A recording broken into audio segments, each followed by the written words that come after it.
Dr. Chef Stephanie, thank you so much for being a guest on the Plantainers podcast Oh, today. it's such a pleasure. I'm so excited to be here. Thank you.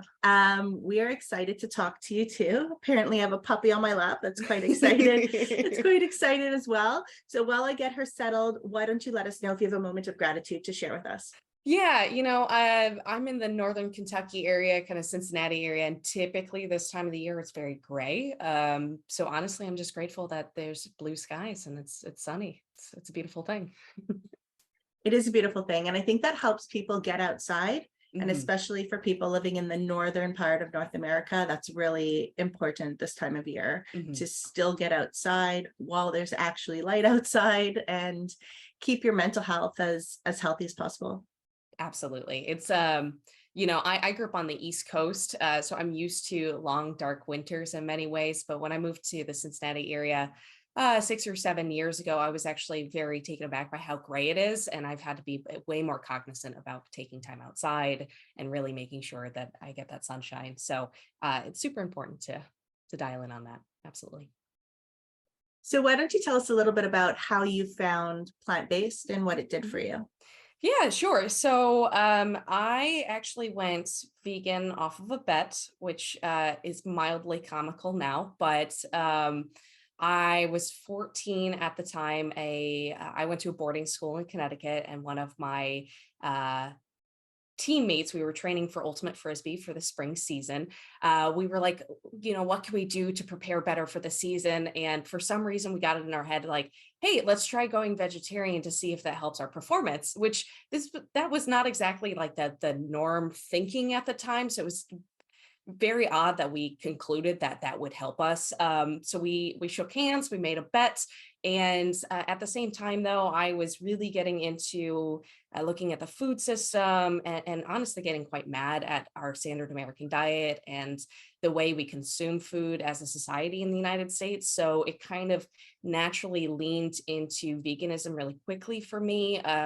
I did notice that my performance, I felt like I was running faster. I felt better after eating. So it really did have that experience for me. But it co-founded with looking at sustainability and just feeling better about my decisions and with my food choices. So that's how it started for me. I've always been a foodie in my life as well. My mother's a huge foodie. My grandmother grew raspberries, and I helped her harvest like walnuts and things like that growing up. She's a terrible cook, absolutely terrible. Like cooks zucchini until it's like mush and then puts margarine on it. Very post-depression era type of cooking. So not exactly the, haute cuisine that anybody wants to consume, but as a kid, that's what you grow up with. But my mom is a fabulous cook, and she really sparked the passions I have for food and dining, and realizing that food is an amazing connector between human beings.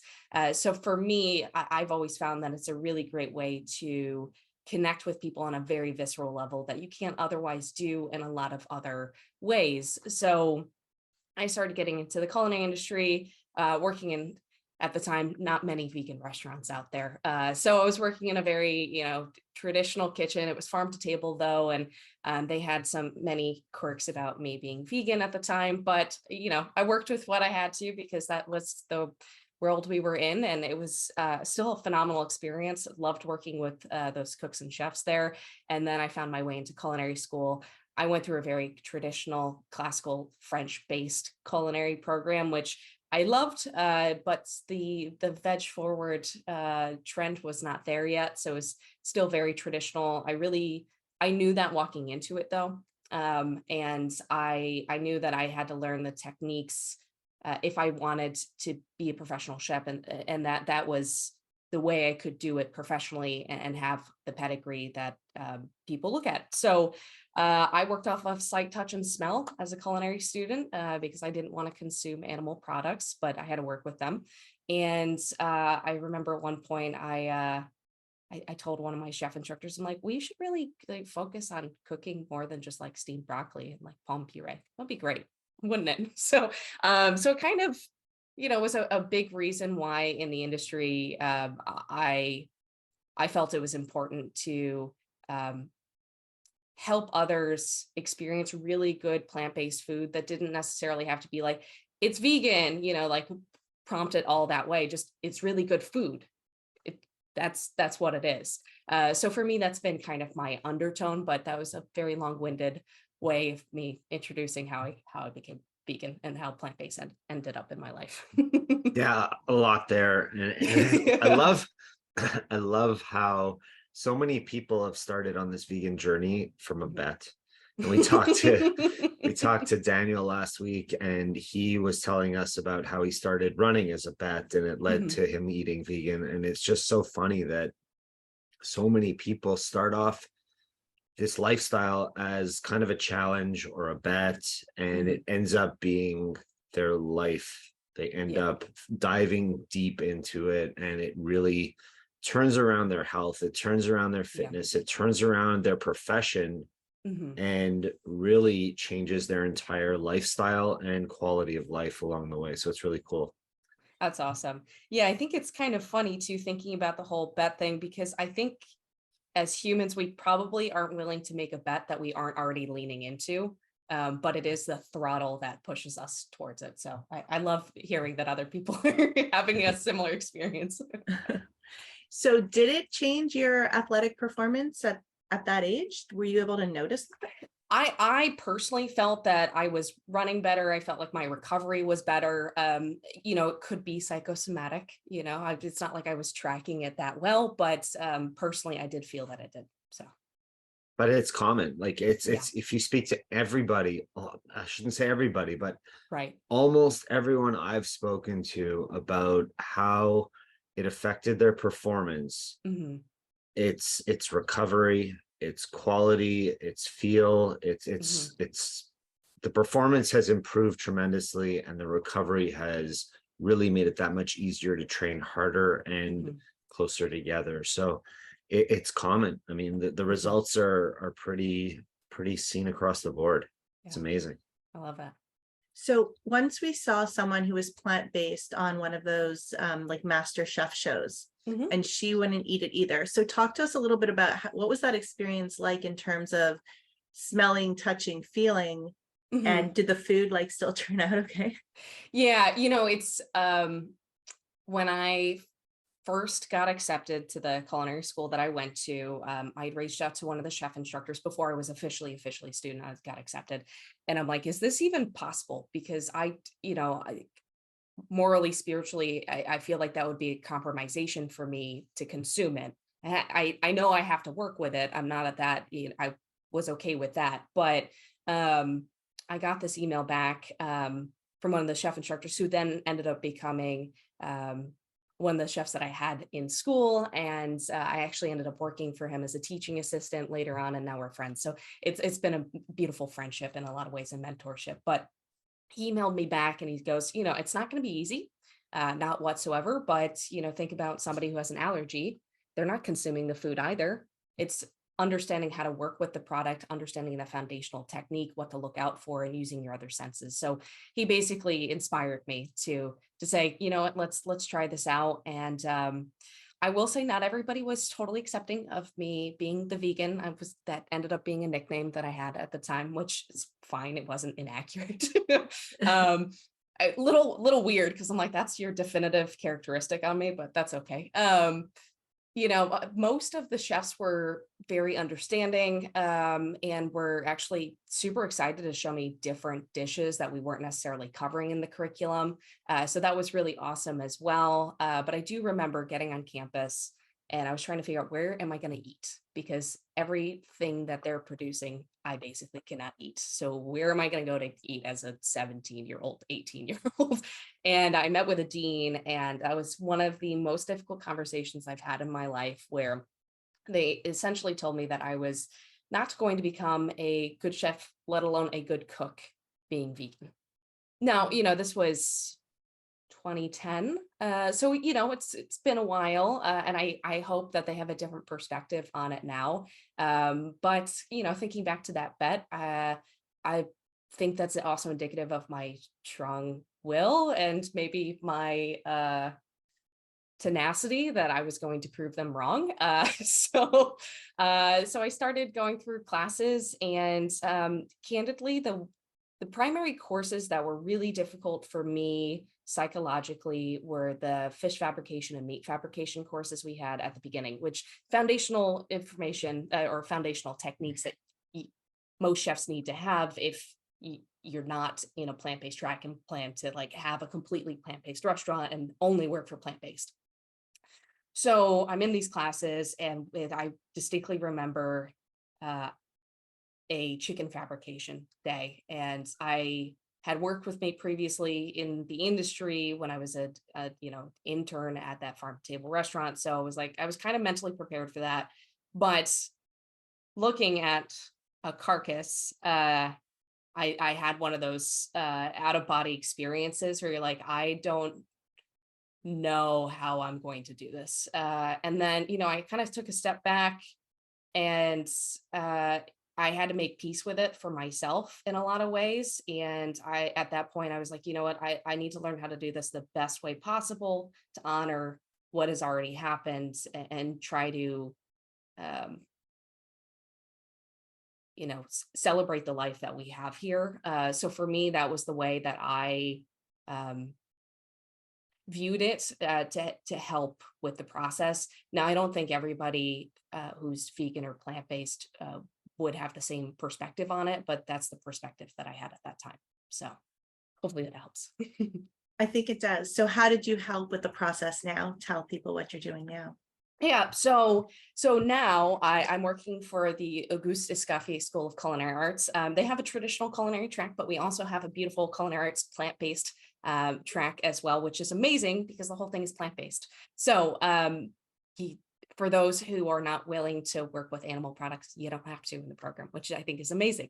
And the whole point, though, is you're using those foundational techniques. We're at a point where all of those classical French techniques are being used, but in a plant-based light. So like PB101, which is the plant-based foundations part 1, you're still doing knife skills. You're still working on cooking methods and understanding the difference between blanching and shocking and what that does to nutrients and color on food versus roasting and what that does for the Maillard reaction, caramelization. So still learning all the foundational principles that are pertinent in culinary arts, but using the medium of plant-based dishes. So that's a really beautiful thing for me personally, because I'm so excited that we have an accredited program that has really beautiful, bright, bold flavors that are just fundamentally plant-based and delicious. So it's an awesome program. Every program has things that we can do better. It's always an evolving process, but I'm really proud that we can offer something like this to people who want to be in the industry, but are know exactly that they want to be in plant-based, or for those folks who maybe aren't fully plant-based themselves, but do want to provide those services for their customers. So I'm so smitten that we have it. It's pretty incredible. I mean, it's definitely, times have changed, and there's definitely more plant-based and vegan restaurants out there, and definitely more people want to be eating those foods. So it really makes sense that we have a culinary school that's offering that track, and congratulations on that, because that's super helpful. Yeah. Really great. It's I was always hopeful, even as a culinary school student, and even as a vegan before that at some point we would be here, but and I had hoped, I think originally, that it would be even earlier, but at the same time, it is a good moment. There's so many people who have either been lifelong vegetarian vegans at this point, and there's a lot of people who, particularly because of the pandemic, are transitioning more towards plant-based. So I think it's a really great time that we have this to offer. Yeah. No, it definitely is. And I know that pastries is something that you enjoy working with. And I think that that's something that when people go plant-based or vegan, that they kind of think they have to give up because it's either too difficult or doesn't come out quite right. So why don't you talk us through some of the fundamentals in case anybody used to be a pastry lover and hasn't really been there lately and wants to go there and go there themselves. Yeah, absolutely. So I love pastry work. I used to actually work for a vegan chocolate shop when I was in culinary school, which was always super fun. They're still thriving and doing an amazing job back in New York. But When we think about baking, regardless of if it's plant-based or traditional, it's all based on chemistry and reactions that happen that, sometimes we can see, sometimes we can't. So honestly, the main thing that people need to consider is we have to measure everything way more than if you're making a stir fry, you can, work with feel, you can add some spices, you can have a lot more creativity. That's usually why, like, when we think of culinarians versus pastry chefs, we tend to have a different personality. I like the fact that I can kind of waver between the two, but when it comes to pastries, you have to be very, very precise, and you have to be very cognizant of temperatures and things like that. So I don't say that to scare people away, but it's very important that we measure things out. And when a recipe says 1 cup, usually I go for pastry recipes that are based on grams or by some other weight measurement, because it's so much more precise. Because think about it, like if you were to scoop a cup of whole wheat flour, if you pack it in there, it's gonna be a lot more flour than if you were to sift it and lightly put it in and then scrape off the top. Which means that you can either end up with a perfect cake or really dry cake, or something that you've overworked the flour into and developed too much gluten, and now it's rock hard. So there's a lot more folly when it comes to pastry work, but it can be incredibly rewarding if you're very meticulous from the beginning and having all of your mise en place, or all of your ingredients set in place, and having your equipment ready to go. So that's my primary tip, is to be very particular about measuring everything out before you start adding stuff together, but also considering the oven temperature and, temperature of your room. So things like that can definitely help. Yeah. I think that we're both laughing in our head because my daughter had a sleepover, our daughter had a sleepover last night. And when this particular child comes over, they always bake, and they're trying to find a vegan shortbread recipe. And they're going back and forth, and they're like, do we have almond flour? I'm like, no. They're like, it's okay, we'll just use the garbanzo bean flour. Do we have this? Or no, if we don't have enough, it's all right, we'll just put what we have, and we'll use flax instead of aquafaba. And I'm like, no. I'm like, you have to find a recipe that works with the ingredients we have in the house, because you're going to end up with a rock. Yeah. Absolutely. It's it's funny because when I first started baking, my grandmother also baked growing up, but very, cake box mixes and things like that. Like I can still taste the shortening on my tongue from her terrible buttercream. But it's just very visceral food memories, right? But it's she always walked me through that process. So I kind of mentally figured out ratios. So sometimes I do bake by feel, but that's also after a lot of repetition and knowing what works and what doesn't work. I did certainly end up with terrible products sometimes too, and then I have to troubleshoot it as well. But yeah, I mean, switching out aquafaba for flaxseed meal or psyllium doesn't always work. It's very much a challenge. I honestly think in a lot of ways, plant-based pastry work can be more challenging, but it's also, I think, way more thrilling, particularly for those of us who miss having certain pastries, and really nailing it can, discern yourself compared to other people. So Woke up this morning, and on the counter there's these little heart-shaped cookies that are frosted, and little people like didn't try it yet, but it took them like over 2 hours to put this together, because they had to put the batter together and then to put it in the fridge for an hour, and then they had to bake. It took so long. I'm like, can't you just find a recipe that's 10 minutes long and we can just eat it? Did you look carefully at the teddy bear? No, I did They not. didn't just decorate his face. I did not. I did not. Great. Well, something to look forward to. Amazing. Amazing. All that to say, is there a way though to make some type of cookie like super quickly? Like, does it have to take hours to bake just because you're baking plant-based, or are there ways to do like a quick kind of thing? Yeah, absolutely. So when we think about there are a lot of different types of cookies too. So if you're going for the type of cookie where you roll out and you cut into shapes and then you frost it, those will always take a ton of time, because you have to let the fat refirm up so that they don't lose their shape and things like that. That being said, drop cookies, like think about a chocolate chip cookie, those are way faster to produce because essentially you're bringing the batter together, scooping it. You can't do that in advance too. So this is always kind of my hack with making any baked good is I'll make a large batch of the batter, whatever the case is. Doesn't always work for things like cakes, but cookies in particular, you can make a big batch, scoop it all out, portion out on a sheet tray with parchment paper, and then freeze them all. And that way you can pull them out as you want to bake them. So for me, it doesn't necessarily mean that the cookie's done in 10 minutes flat, but it does mean that if you want a cookie on the quick, if you've done that prep work, have it frozen, you can pull out a singular cookie and bake it off.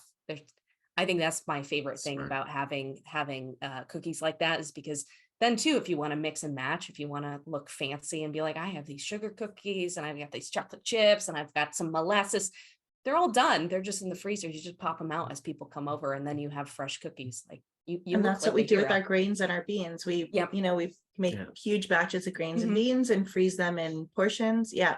Yeah, Yeah, super smart. exactly. Yeah.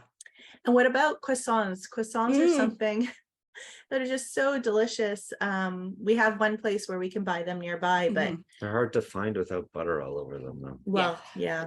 Yeah. I mean, you're not going for health when you're going for a croissant, No. I guess. No, No. but like I'm talking even vegan butter. Like you just, Yeah. it's hard to find a plant-based croissant unless you have a vegan specific place to go. Yeah, croissant. I love a good croissant, particularly pain au chocolat. But that being said, yeah, it's really tricky to find on the market plant-based fully. I will say it's not something you can do in 10 minutes. There will never be a quick, fast, easy croissant. Unfortunately, that's not the case. But a lot of traditional croissant recipes can be made plant-based. Typically what we're switching out, usually there's a little bit of milk, so we do plant-based milk instead, and then obviously copious amounts of butter. Luckily, the plant-based butters that are on the market these days have a lot more resilience and plasticity. So I think of like the brand Flora. I really like working with them for French pastry techniques because it tends to manipulate and work very similarly to dairy versus, there are other brands out there, and there's some amazing brands out there now that weren't on the market even 5-6 years ago. So there's a lot more ability to make those products at home with much more success. And I think, long term, like I think I must have been 18 or 19 at the time. I'm like, I'm gonna make vegan croissants. It's gonna be amazing. This is my weird thought after a long shift. And I was trying to make essentially a plant-based butter using coconut oil and some lecithin, and it was not a success. Coconut oil melts too quickly, so you don't get those beautiful little pockets. I was also impatient because croissants are a labor of love. You have to make the dough first, and then you have to, build out the block of plant-based butter, and you have to put the dough around the butter, and then you have to chill it, and you roll it out, and you fold it again and chill it. It's this whole process. That being said, you can do other things while you're doing it. So while it's chilling, go for a walk, hang out with your loved ones. There are things you can do to make it not feel like, wow, I just spent my whole day making croissants. I mean, some people love that, but not everybody wants to spend their whole day doing that. I just want to eat them. Yeah. So yeah. Adam and I did some traveling in Italy this summer. And so if anybody's traveling to Italy, there was this theme of all of the turmeric croissants were naturally plant-based, like they were, or vegan, I should say, and there was no dairy, there was no egg, there was nothing in them. Do you know why? That's really interesting. Off the top of my head, I don't. It could be that area was just using shortening, which, I mean, shortening has been used in traditional baking for a very long time, which lends itself naturally to veganism. I personally, I don't like the mouthfeel of shortening. It's slick. It's just a weird idiosyncrasy I think I have, but it could be that. Yeah, otherwise I'd have to do some research, which I'd be happy to do, but my guess is probably that. That's super interesting. Yeah. Yeah. So if anybody's interested in the plant-based culinary school or what did you call it? Culinary line? Yeah. So basically it's the plant-based culinary arts diploma. We have a diploma and associates track. So yeah. So tell them where they would go to find out a little bit more about that, or find out a little bit more about you.